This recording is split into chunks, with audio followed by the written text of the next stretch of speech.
اعوذ باللہ من الشیطان الرجیم بسم اللہ الرحمن الرحیم اللہم صلی علی محمد وعلی آل محمد۔ تو آج کی ویڈیو میں آپ لوگ ساتھ شیئر کرنے والی ہوں ایک بہن کا واقعہ، جیسے میں نے پہلی ویڈیو میں کہا تھا کہ کیسے انہوں نے اپنے خیالات سے جو ہے وہ خلاصی پائی، اور وہ درود پاک سے ہی ہوا، لیکن کیا ہوا، کیسے ہوا، سب کچھ ایکسپلین کروں گی۔ تو پہلے تو ان بہن کے حالات کے بارے میں بات کرتے ہیں۔ وہ کہتی ہیں کہ میں بہت زیادہ ڈپریشن میں تھی، میری زندگی میں کچھ ایسے لوگ آئے جنہوں نے مجھے ڈپریشن میں جانے کی دعوت دی، اور ہر وقت میرے حالات ایسے تنگ کرنے کی کوشش کی کہ میرے لیے آسانیاں ہونے کے بجائے مشکلیں بڑھیں۔ لیکن وہ کہتے ہیں نا کہ اللہ تعالیٰ نے جس کی مدد کرنی ہوتی ہے اللہ تعالیٰ کرتے ہیں۔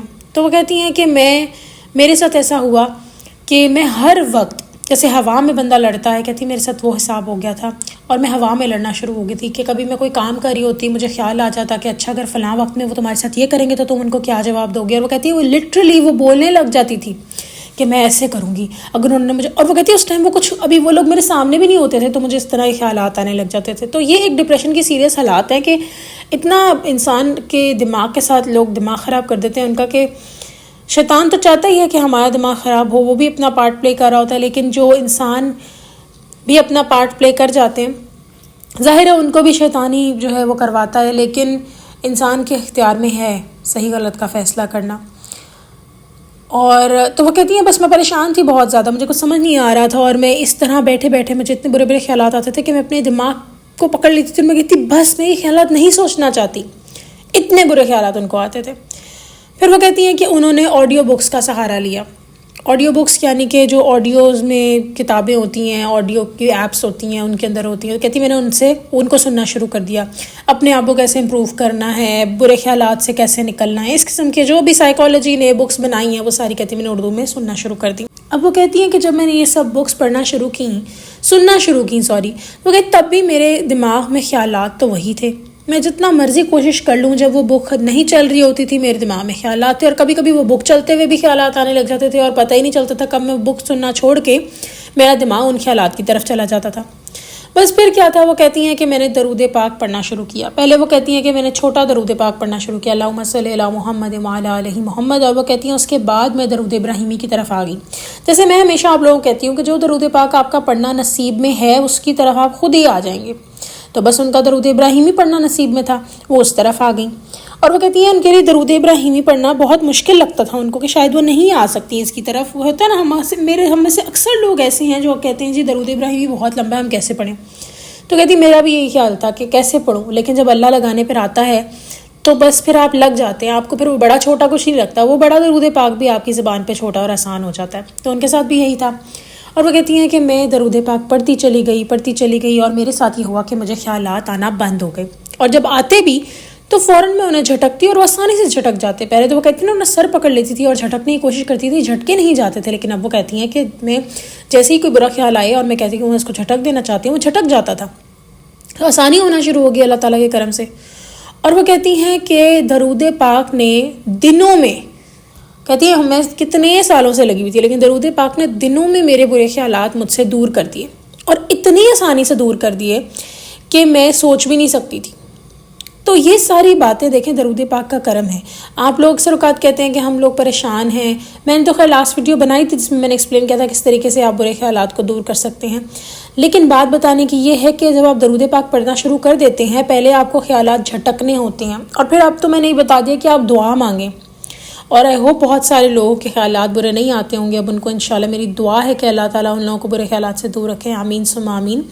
لیکن جیسے ہم نماز پڑھتے ہیں ہمیں اتنے خیالات آتے ہیں لیکن ہم پڑھتے چلے جاتے ہیں۔ نماز فرض ہے، مجھ پہ، آپ پہ، ہم سب پہ فرض ہے، یہ کوئی وہ نہیں ہے کیفیت بنے گی تو میں پڑھوں گی۔ میں پتہ نہیں ایسے بڑے لوگ میں نے دیکھے ہیں جو کہتے ہیں جی ہمارے پہ کیفیت آئے گی تو ہم نماز پڑھیں گے۔ کیسی کیفیت؟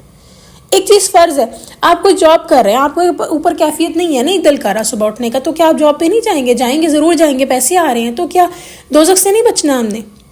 اس دن میں نے بڑی خوبصورت بات پڑھی کہ اللہ پاک اگر جنت اور دوزخ نہ بنائی ہوتی تو کیا رب اس لائق نہیں کہ ہم ان کی عبادت کریں؟ کیا ہمارا رب اس لائق نہیں ہے؟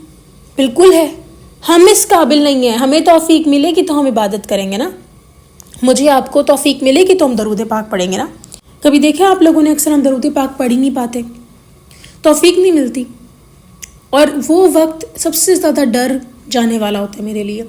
خاص طور پہ تب سے جب سے میں نے برسیسا کا واقعہ سنا ہے کہ کس طرح ایک نیک انسان رستے سے ہٹ کے کفر کی طرف چلا گیا، شرک کر لیا. ڈر لگتا ہے. اللہ تعالیٰ سے کہتی ہوں کہ یا اللہ ہمیں مت اس چیز کی طرف لانا. جب آپ لوگ اپنے اچھے کاموں سے دور ہونے لگ جائیں نا تو ڈر جایا کریں کہ کہیں یہ سب ختم نہ ہو جائے. فوراً دعا مانگ لیا کریں. ہم لوگ اس قابل ہیں ہی نہیں، کب ہماری کون سی خطا ہو جس کی وجہ سے ہم لوگ کچھ کر ہی نہ پائیں. تو برسیسا کا واقعہ جنہوں نے نہیں سنا، میں نے آلریڈی شیئر کیا ہوا ہے، وہ ضرور سنیے گا. بہت زیادہ کس طریقے سے برسیسا کس طریقے سے وہ سیدھے رستے سے ہٹ گیا. ہم سب کے لیے بھی لمحہ فکریہ ہے. جب آپ بھی کوئی برا کام کرنے لگے تو سوچیں کہ اگر یہ میری زندگی کا حصہ بن گیا اور میں صحیح رستے سے ہٹ گئی، پھر یہ ہٹ گیا پھر. تو اللہ تعالیٰ سے ہر وقت رحمت کے ساتھ، محبت کے ساتھ، امید کے ساتھ اللہ تعالیٰ سے دعائیں مانگتے رہا کریں. جتنی پاور دعا میں ہے اتنی پاور کسی چیز میں نہیں ہے، کسی چیز میں نہیں ہے. اور دعا تو قبول ہوتی نہیں ہے جب تک آپ درود پاک نہیں پڑھتے. آپ اگر درود پاک نہیں پڑھیں گے دعا ہماری قبول نہیں ہوگی. دعا کہتے ہیں رکی رہتی ہے. وہ حلق میں اٹک جاتا ہے نا نوالا، تب تک پانی نہ پیو کبھی کبھار. ویسے ہی ہے کہ دعا ہماری اٹک جاتی ہے بیچ میں آسمان اور زمین کے، جب تک آپ درود پاک نہیں پڑھتے. درود پاک پڑھنا از یور لائف. اس کو زندگی بنا لیں، سانس بنا لیں اپنی. تو پھر کیوں نہیں آسانیاں ہوں گی آپ کے لیے، میرے لیے، ہم سب کے لیے آسانیاں ہوں گی. اور یہ جو خیالات ہیں یہ وقتی ہیں. میں جتنا اور ایک اور بات بتاؤں، خیالات وقتی بھی ہیں اور کبھی کبھی آ بھی جائیں گے، لیکن اس پاور سے نہیں آئیں گے جس طرح پہلے آ رہے تھے. آپ درود پاک کی طرف متوجہ ہو جائیں، درود پاک پڑھنا شروع کر دیں، اللہ تعالیٰ کے ساتھ اپنا ایک رشتہ اسٹیبلش کر لیں. پھر کیا آپ کو پریشانی اور کیا غم، پھر کوئی مسئلہ نہیں آئے گا آپ کے پاس. ایک ایسی طاقت ہے درود پاک جو آپ کی دنیا آخرت دونوں سنوار دیتی ہے. اور جتنا زیادہ ہم درود پاک پڑھتے چلے جاتے ہیں اتنا ہم پہ کرم ہوتا چلا جاتا ہے. درود پاک پڑھ کے دعا مانگے قبول ہو جاتی ہے. اور اگر آپ کی اس ٹائم دعا قبول نہیں ہو رہی، ٹرسٹ می کہ وہ آپ کے لیے بہتر نہیں ہے اس وقت. میں نے بچپن میں ایک واقعہ سنا تھا کہ جب بھی دعا مانگو تو ساتھ ساتھ اپنی بہتری بھی مانگو. کیونکہ اگر آپ دعا مانگ لیتے ہیں، اکثر اوقات ایسا ہوتا ہے نا ہماری زندگی میں، ہم کو دعائیں مانگتے ہیں، اللہ تعالیٰ پھر ہمیں وہ دے دیتے ہیں کہ یہ رہو، تم مانگی جا رہی ہو نا، لو پکڑو، اب بتانا کہ تمہاری زندگی میں کیا چینج آیا. اور جب وہ ہمیں مل جاتی ہے تو ہم کہتے ہیں اللہ بہتر ہی ہوا نہیں ملی تھی. تو اس لیے دعا مانگیں، اپنی من پسند چیز مانگیں اللہ تعالیٰ سے. مانگیں اللہ تعالیٰ سے کہ یا اللہ مجھے برے خیالات نہ آئیں. دیکھیں غلط چیز سے تو پناہ مانگنی ہے نا، ٹھیک ہے.